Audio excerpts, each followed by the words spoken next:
जिला कांगड़ा के शक्तिपीठों में आज से शारदीय नवरात्र आरंभ हो गए हैं। हालांकि लगातार जारी बारिश और प्रदेश में आई आपदा के चलते पहले दिन श्रद्धालुओं की संख्या कम देखने को मिली। सुबह 5 बजे श्री चामुंडा मंदिर के कपाट श्रद्धालुओं के लिए खोल दिए गए, लेकिन हालिया आपदाओं के डर से अपेक्षित भीड़ नजर नहीं आई। मंदिर पहुंचे श्रद्धालुओं ने मां चामुंडा से प्रदेश को आपदा से राहत और बारिश रोकने की प्रार्थना की। पहला दिन है और बहुत बढ़िया बंदोबस्त है। इधर पुलिस प्रशासन का मंदिर की तरफ से डेकोरेशन बहुत अच्छा है और डिसिप्लिन बहुत बढ़िया है। ऐसी कोई यहाँ पर ये कमी नहीं है इस मंदिर के अंदर जिससे किसी को कोई हानि या कोई नुकसान हो। बहुत बढ़िया प्रोग्राम है, बहुत अच्छा है। और यहाँ पर काफ़ी भीड़ आती है, काफ़ी श्रद्धालु आते हैं, दूर दूर से आते हैं। और अच्छी व्यवस्था यहाँ पर की जाती है और अच्छे से रहने का बंदोबस्त, प्रसाद का वितरण वगैरह बहुत बढ़िया किया जाता है इधर और डिसिप्लिन से काम किया जाता है सारे का सारा। क्या मान्यता क्या रहती है? नई मान्यता यहाँ की है कि ये पुरान जमाने का मंदिर है। ये काफ़ी पुराना था, पहले छोटा सा होता था इधर नदी के किनारे, उसके बाद ये मंदिर बना। इस पर वैसे तो हम तो इसके बारे में जानते नहीं है, लेकिन क्या है ये पंडित जो इधर के वो बताएंगे आपको। पुरानी काफ़ी मान्यता है इसकी, क्योंकि इसका छोटा मंदिर ऊपर है, पहाड़ियों के ऊपर है। छोटा मंदिर जो पुरानी माता है वो ऊपर है, उसके बाद ये नीचे बड़ा मंदिर बनाया। पहले ये छोटा सा था, अभी काफ़ी बड़ा बना दिया है अच्छी तरह। और ये मान्यता इसकी यही है कि जिस टाइम पर कोई पुराने धार्मिक टाइम पर जो होते थे, माता होती थी, उस टाइम पर कोई सदमुंड वगैरह वो बताते हैं, वो उनको मार करके गिराया था, कहीं वो दिन गिरे हैं। उसी के हिसाब से ये मान्य चल रही। उतने बारे में हमें पता नहीं, हमने ज़्यादा करके सेना में नौकरी की है, इसके धार्मिक के बारे में हमको इतना पता नहीं है। जय माता दी सभी को। तो मैं यहाँ पे आज नवरात्रों का पहला दिन है, तो हम यहाँ पे दर्शन करने के लिए आए हैं। सुबह ही आना था पर हम नहीं आ पाए हैं क्योंकि मुझे लगा कि बारिश ना हो जाए, क्योंकि पिछले आप लोग देख ही रहे हो कि पहले से ही यहाँ पे बारिश बहुत ज़्यादा है और यहाँ पे ज़्यादा अभी क्राउड भी नहीं है, तो इसी डर से हम थोड़ा लेट ही आए हैं। धूप निकली उसके बाद ही आए हैं। तो माता रानी से यही रिक्वेस्ट है कि मतलब बारिशें रोके, आपदाओं को कम करें।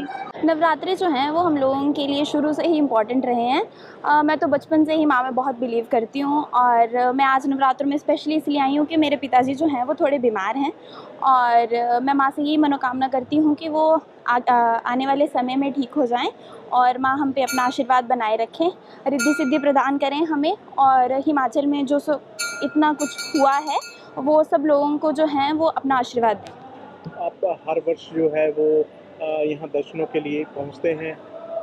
हाँ जी, मैं हर वर्ष ही आती हूँ। जो पिछले नवरात्रि हुए थे उनमें भी मैं आई थी और यहाँ पे कंजकों का पूजन भी किया था।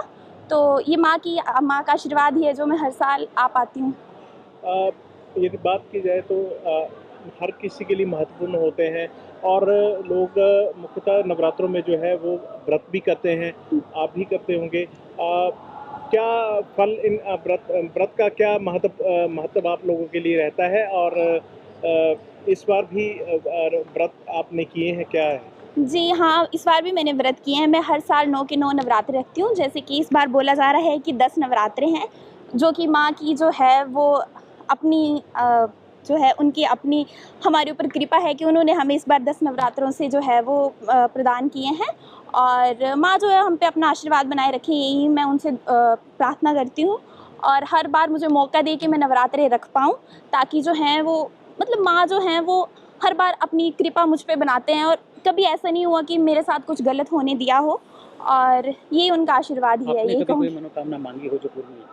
मेरी हर मनोकामना पूर्ण होती है, ये तो मैं सच्चे दिल से ये बात बोलती हूँ, क्योंकि जब आप सही होते हैं और आपका मन साफ होता है, आपकी माँ में पूरी श्रद्धा है, तो आपके साथ कभी कुछ गलत नहीं होगा और आपकी हर मनोकामना पूर्ण होगी ही होगी।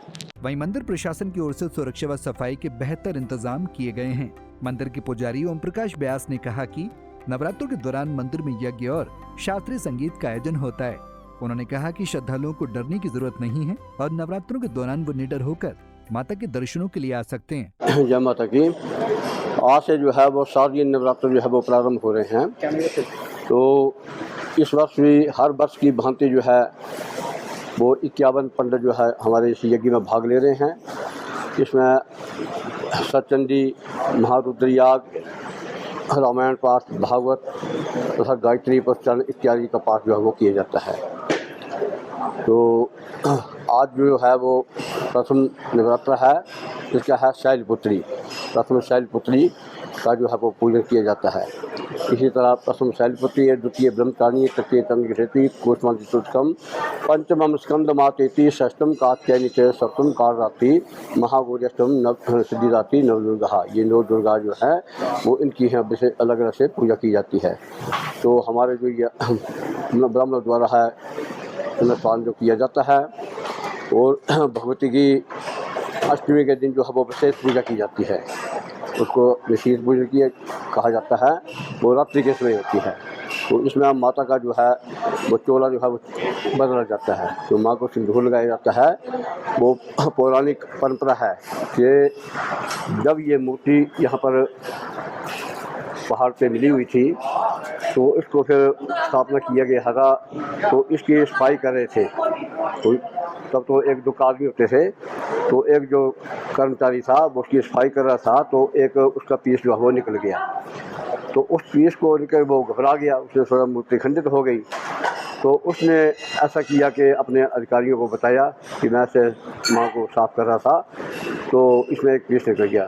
तब वो लोग आए, उन्होंने देखा तो माता की उंगलियाँ जो है वो निकल पड़ी, पाँव की उंगलियाँ निकली। उन्होंने देखा कि ये तो मतलब ऐसा हुआ था कि इससे ज्ञात होता है कि वो सदियों पुरानी मूर्ति जो है वो पूजित थी, इसमें सिंदूर लगा हुआ था। फिर उन्होंने सभी जगह उन्होंने उसको प्रेरना शुरू किया, तो एक बड़ा टोकरा जो है वो सिंदूर का निकला। तो उससे ज्ञात होता है कि मूर्ति जो है वो सदियों पुरानी पूजित है। तो बाद में तो अभी ज़्यादा समय नहीं हुआ होगा इसको स्थापित की हुई है, परंतु मूर्ति जो बहुत पुरानी पूजित है। तो इसका वर्णन आता है मार्कंडेय पुराण के अंतर्गत, यस्मात् चंडम चामुंडम च कृत्वा तुमवक्ता चामुंडेति ततो लोके ख्याता देवी भविष्यसि। कि चंड और मुंड नाम के जो राक्षस थी वो बहुत ही बलवान थे, और ब्रह्मा से उनको वरदान मिला हुआ था कि आपको कोई नहीं मार सकेगा। वो था पुल्लिंग रूप में, इसलिए देवताओं ने अपने अपने शक्ति से एक पुंज तैयार किया और उसको नारी का रूप दिया, और उसका नाम रखा अंबिका। और उनकी जो अधिष्ठात्री कौशकी देवी थी, उन्होंने उनको बताया कि आपको हम एक कार्य सौंप रहे हैं कि आपने चंड और मुंड नाम के जो राक्षस है उनका संहार करना है। तब वो उन्होंने बहुत ही सुंदर लावण्य रूप जो है वो अंबिका का बना, और वो जंगलों में चली गई जहाँ पर राक्षस लोग जो है विचरण करते थे। तो जब चंड और मुंड नाम के जो राक्षस थे वो वहाँ पर आए, तो उन्होंने देखा कि एक घोर जंगल में अकेली बहुत ही सुंदर युवती बैठी हुई है। तो उन्होंने अपने राजा शुंभ को बताया कि हे राजन, आपने एक बहुत ही अद्भुत सुंदर चीज़ देखी है, वो आपके पटरानी बनने के योग्य है, आप आदेश दें तो हम उनको ले आए। राजा शुंभ से ललायित हो गए, उन्होंने बोला जल्दी करो, इसमें देरी मत करो। और फिर वो चले आए, उन्होंने माता से संवाद किया। तो माता ने एक जिद की कि जो मुझे युद्ध में हराएगा उन्हीं से मैं शादी करूँगी। और वो बात चल रही, उन्होंने कहा कि हम तो बहुत बलवान है, दूसरा हमें वरदान भी मिला हुआ है, तो आप तो जो है एक अबला है, स्त्री है, स्त्री को अबला कहते हैं, इसलिए कमज़ोर है, तो आप हमारा ऐसे मुकाबला कैसे कर सकती हो, मान जाओ, हट मत करो। तो तू स्त्री हट था, उन्होंने बोला नहीं मैं ऐसे युद्ध करके। तब उससे युद्ध हुआ और उन्होंने उनका संहार किया, तब से जाकर के चामुंडा नाम बना। पंडित जी, कितने बजे से जो श्रद्धालुओं के लिए मंदिर के कपाट खुल रहे हैं और क्या व्यवस्थाएं जो है नवरात्रों के दौरान विशेष तौर से यहाँ की? आप जो है ना 5 बजे से अभी समय चला हुआ है, पुराने समय जो हमारा 5 बजे का, इसी समय से हम मंदिर खोलते हैं और रात्रि 9:30-10 बजे तक जो है इसका बाकी जो श्रद्धालु आते हैं उनको बारी बारी ढंग से दर्शन करवाते हैं, सभी उनकी जो व्यवस्था उसकी वो पूरी करते हैं। पंजाब केसरी टीवी के लिए धर्मशाला से नवजीत निप्पी की रिपोर्ट। हमसे जुड़े रहने के लिए हमारे YouTube चैनल को सब्सक्राइब करें और नई वीडियो की नोटिफिकेशन के लिए बेल आइकॉन को दबाएं। अगर आप ये वीडियो Facebook पर देख रहे हैं तो लाइक जरूर करें और ज्यादा से ज्यादा शेयर करें। इसी तरह के और भी अपडेट्स के लिए फॉलो करें हमारा Instagram पेज himachal.kesari।